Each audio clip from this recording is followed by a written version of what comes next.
मरी में शदीद बर्फबारी और सयाहों के रश की वजह से सूरत हाल इंतहाई ख़राब होगी, जिसके बायस 16 से 19 अफराद गाड़ियों में ही इंतकाल कर गए।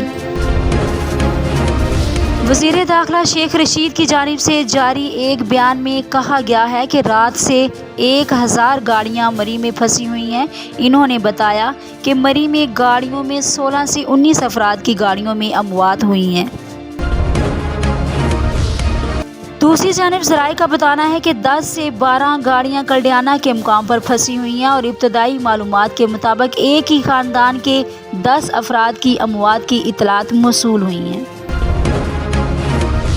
मरी में इस साल होने वाली बर्फबारी को 10 सालों की शदीद बर्फबारी करार दिया जा रहा है और इस दौरान होने वाली अमवात को मरी की तारीख का सबसे अलमनाक वाक़या बताया जा रहा है।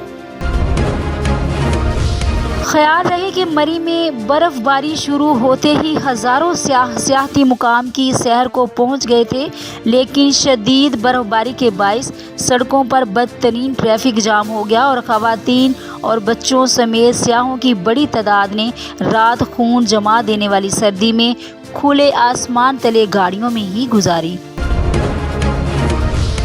वज़ीर दाखिला शेख रशीद अहमद ने सोशल मीडिया पर जारी वीडियो बयान में बताया कि गुज़श्ता 12 घंटे से मेहनत के बावजूद हज़ारों सियाह मरी में फंसे हुए हैं और सियाहों को निकालने के लिए सिविल आर्मी फोर्सेस से मदद तलब कर ली गई है।